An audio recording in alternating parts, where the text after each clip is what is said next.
শুনি দাও। সাজিব মরলের সমস্ত টাকা পয়সা পরিশোধ করার পরেও আমার জমি আমাকে ফিরিয়ে দেয়নি।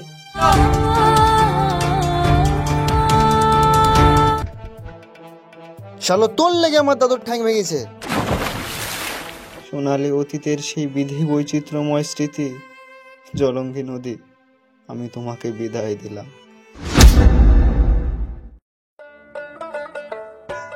আবু সাইদ, গেঞ্জিটা পরে নাও।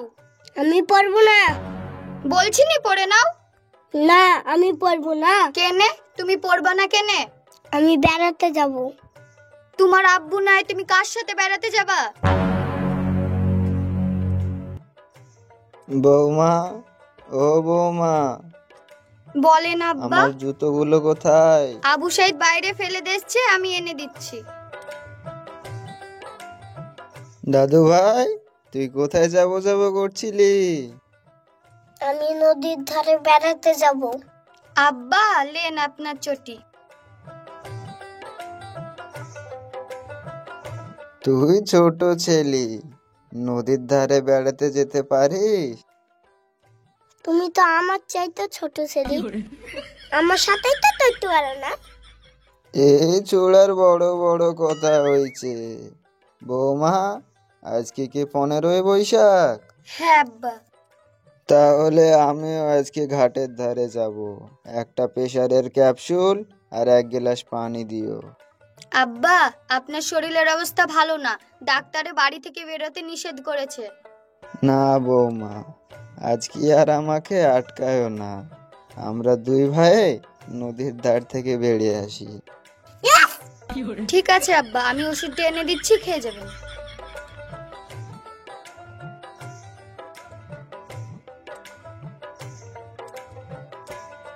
ভাই, গেঞ্জিটা এবার গায়ে দিলে।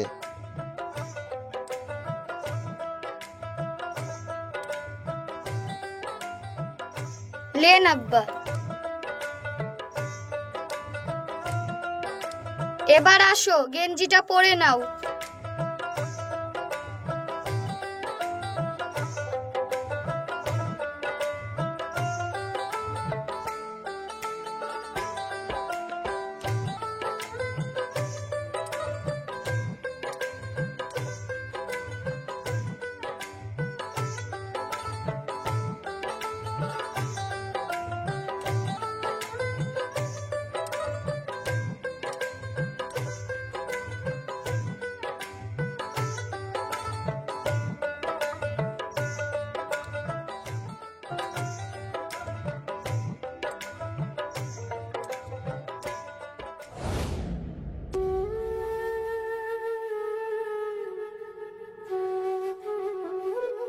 দাদু, নদীর পানি এত কম কেনে? নদীর পানি শুকিয়ে গিয়েছে তো, তাই। যখন বর্ষা চলে আসবে আবার জলে ভর্তি হয়ে যাবে। দাদু, তাহলে নদীর বয়স কত হবে? নদীর বয়স অনেক হবে। আমি যখন তোমার মতন ছোট ছিলাম তখন এই নদীটা এমনই ছিল, কিন্তু জল পরিপূর্ণ হয়ে থাকতো 12 মাস। দাদু, তুমিও আমার মতন ছোট ছিলে? হ্যাঁ, আমিও তোমার মতন ছোট ছিলাম। কতই না আনন্দ করেছি এই নদীর ধারে। সেই দিনগুলির কথা মনে করলে নিজেকে খুব অসহায় মনে হয়। দাদু, সেই দিনের কথা তো বললেন, আমি শুনবো। না, তোমাকে তো বলা যাবে না। বলো, না হলে লাঠি ছুরি ফেলবো। না, বস বস এখানে। তাহলে শোন, আমি আর তোর দাদি প্রতিদিন এই নদীর ধারে বেড়াতে আসতাম। তারপর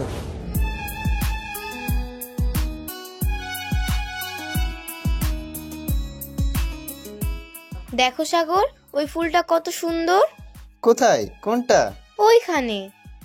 তাই তো, সত্যি খুব সুন্দর, ঠিক তোমার মতো। কি? আমার মতো সুন্দর? মিথ্যাবাদী, অসভ্য কোথাকার। থামো থামো থামো থামো থামো, লাগবে তো। আসো, এখানে বসো। আচ্ছা সাগর, বলো তো তুমি কি আমাকে সত্যি ভালোবাসো? যেমন কোকিলের কুহু কুহু কণ্ঠেশ্বর, শালিকের কিচির মিচির, আর ফুলের সুবাস, বসন্তের দক্ষিণা বাতাস, আর প্রাকৃতির সৌন্দর্য যতটা সুন্দর, তার থেকেও তুমি আমার কাছে অনেক সুন্দর, অনেক সুন্দর। ঠিক আছে, আর ঢং করতে হবে না। এখনো সাহিল জাহির এলো না যে? আমিও তো সেটা ভাবছি, ওদের তো অনেক আগে আসার কথা ছিল। ওদের কোনো সমস্যা হয়নি তো? সমস্যা হলে তো আমাকে আসার কথা বলতো না।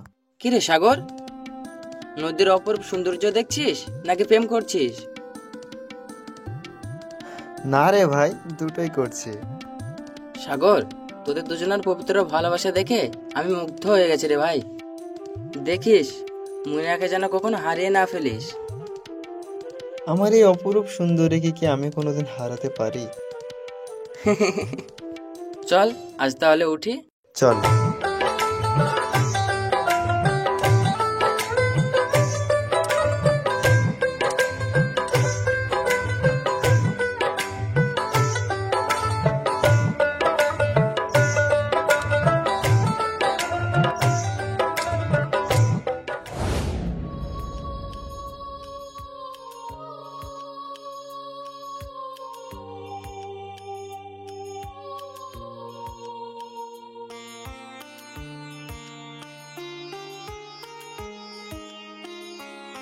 আশিক ভাই, বাগান তো অনেক দেখাইলো, চলো বাড়ি যাই। চ, সামনের বাগানটা দেখে চলে যাবো।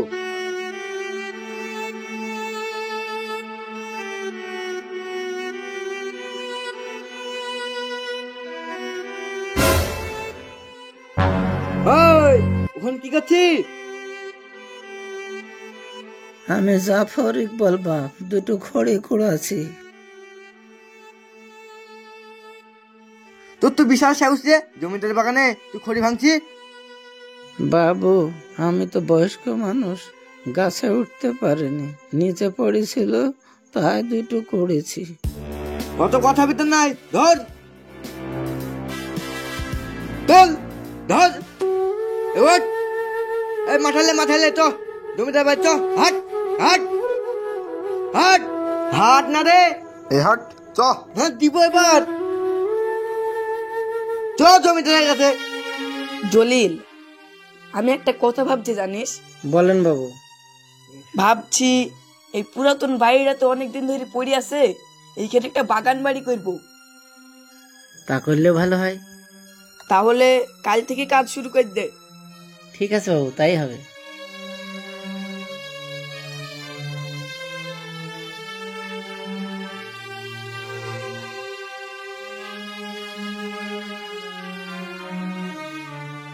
জমিদার বাবু, এর এত বড় সাহস, আপনার বাগানে খড়ি কুড়ায়?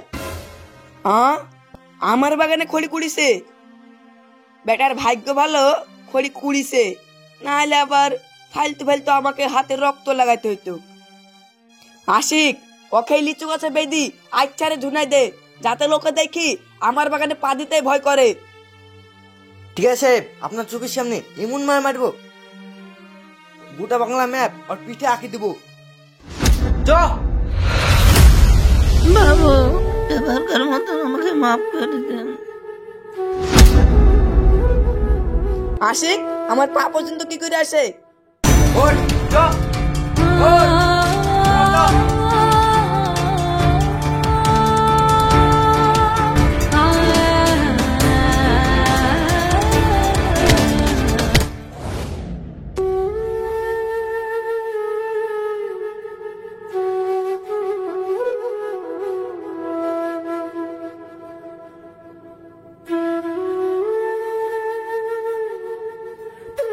ওগো, তোমার কি অবস্থা? কি করে হলো? বলছো না যে, আমাকে বললো কি করে হলো? ওগো, বললো কি করে হলো? জমিদারের বাগানে খড়ি কুড়াতে গেছিলাম, তাই আমাকে ধরি ওরা খুব মেরেছে। সামান্য দুটো খড়ির লেগে তোমাকে এইভাবে মেরেছে? আল্লাহ, এর বিচার তুমিই করো। ঠিক আছে, তুমি এখানে বসো, আমি পানি গরম করে আনছি। আব্বা, ইয়া তোমার কি হয়েছে? জমিদারের লোক দুটো খড়ির লেগে মেরেছে তোর আব্বাকে।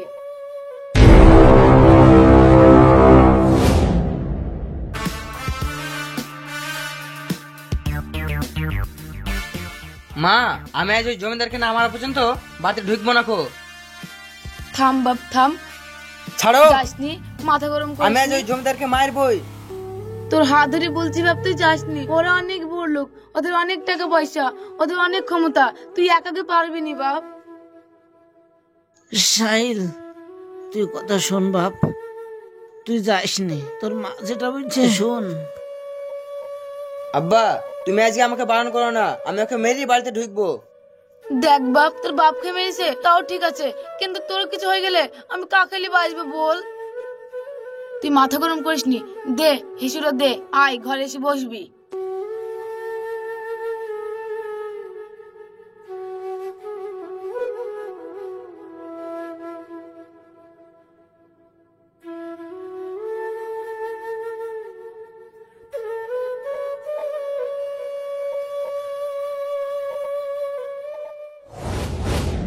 আসতে পারি স্যার?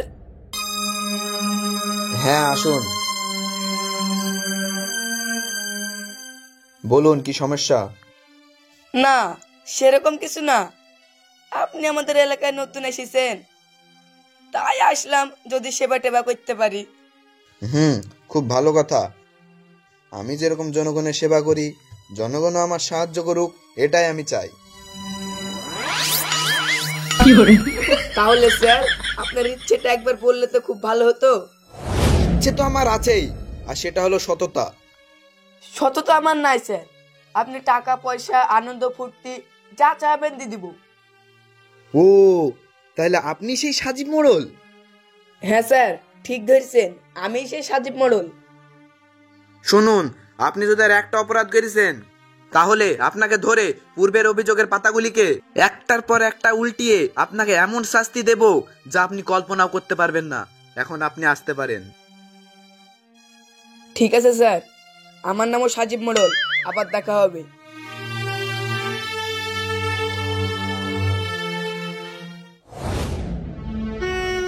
কিরে সাহিল, আজ নদীর ধারে আগে চলে এসেছিস মনে হচ্ছে।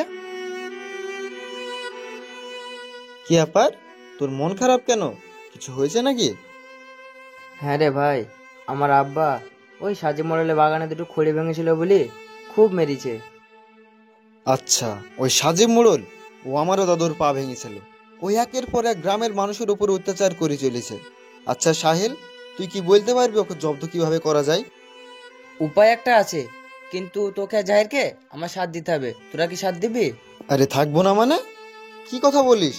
কি করতে হবে তাই বল। তাহলে শোন, সাজে মডেলের মেন চামচ হয়েছে ওই পাঁচু। ওই পাঁচুকে ধরে এমন টাইট দিয়ে দিতে হবে যাতে পাড়ার লোকের দিকে তাকাইতেও ভয় করে। ঠিক আছে, চ, আজকে ওই পাঁচুকে ধরতে হবে। চ চ।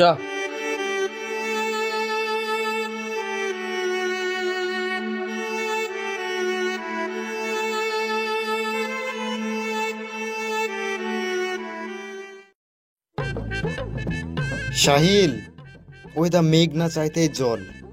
মানে? ওই দা তাকা, শালা টাকলা পাঁচু। চ, শালাকে ধরে খুঁচি দেবো। তাই বলতে চ। থামো। আরে তোমরা?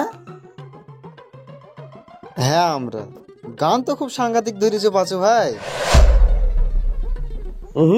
দেখতে হবে আমি কাল রাতে, আমার নানির নাম লতা মঙ্গেশকর। মামা পাচু, অনেক কাজ আছে, সামনে দিকে সর। এই শালা পাঁচু, তোর মেরি বেক করে দেবো ছাতু। এই ধর তো।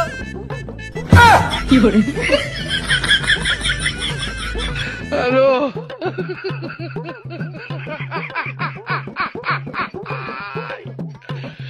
ওরা কেন? Olga Olga Olga Olga Olga Olga, আমাকে মেরে ফেললো গো, কি আছে, আমাকে বাঁচাও।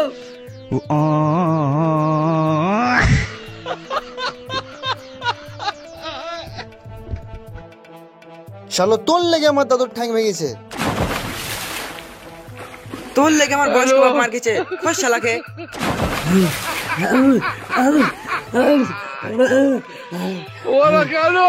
তোর কারণে গোটা গ্রামের মানুষ জ্বলছে।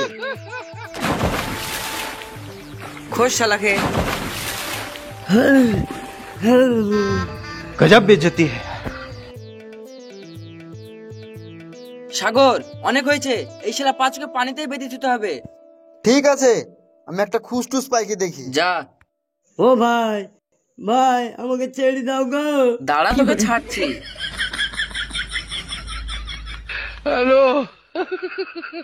ছেড়ে দাও, আমাকে ছেড়ে দাও। পথ ভালো করি। এই এখানে আমরা এখানে পথ।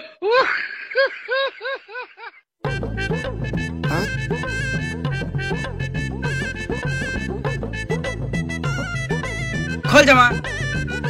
জামা খুলছে না ভাই।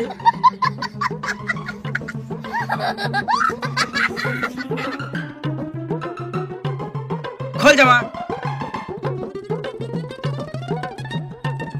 ইয়া শালাকে বাদ সাগর ভালো করি। শালা থাক তুই এখানে।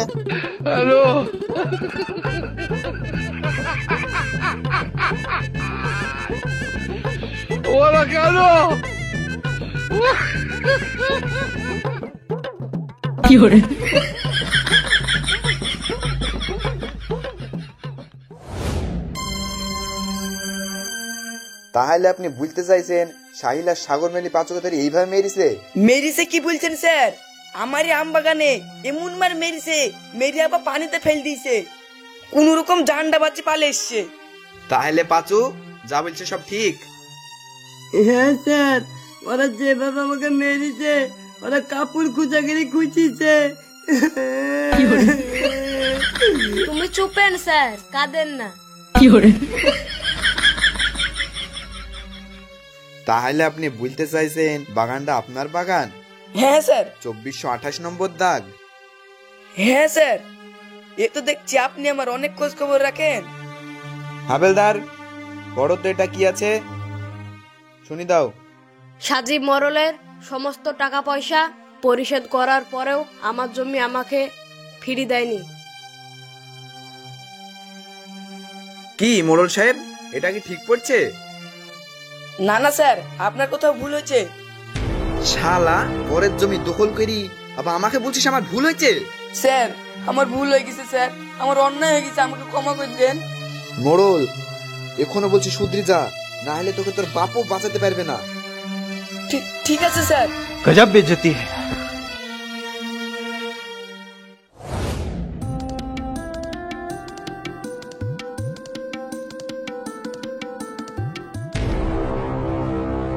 কিরে মুনিয়া, কোথায় যাচ্ছিস? বুঝতে পারছি না মোড়ল সাহেব, নদীর ধারে নাগরের সাথে দেখা করতে এসেছি। রাস্তা ছাড়েন বলছি। রাস্তা তো আমি ছাড়বই, কিন্তু তোর নাগর আমার নামে থানায় কেস করেছে। এখন যদি আমি তোর কিছু করি, তোর নাগর বাঁচাতে আইবে তো?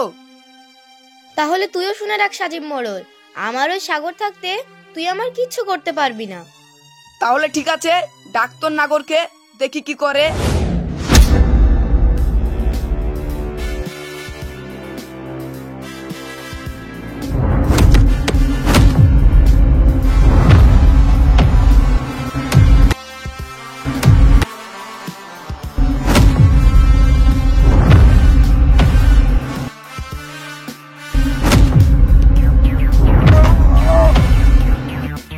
গ্রামের মানুষদের উপর অত্যাচার করা তোদেরকে আজকে শেষ করে ফেলবো।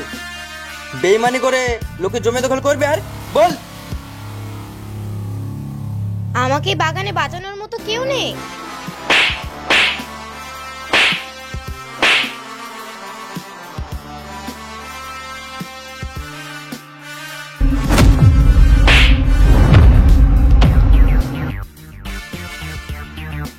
মুনিয়া, তুমি ঠিক আছো তো?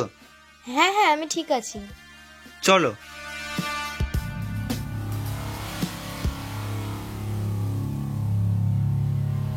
সেই নদী, সেই বাগান, সেই গাছপালা, বন জঙ্গল, আকাশ বাতাস, সূর্য তারা সবই রয়ে গেল। শুধু আমার মাঝে উল্কার মতো 15 বৈশাখ মুনিয়া এই নদীতে হারিয়ে গেল। তোমার মৃত্যুর জায়গাটা আমি শেষবারের মতন দেখে গেলাম।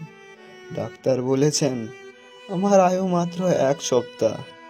সোনালী অতীতের সেই বিধি বৈচিত্র্যময় স্মৃতি জলঙ্গি নদী আমি তোমাকে বিদায় দিলাম, বিদায় দিলাম, বিদায় দিলাম।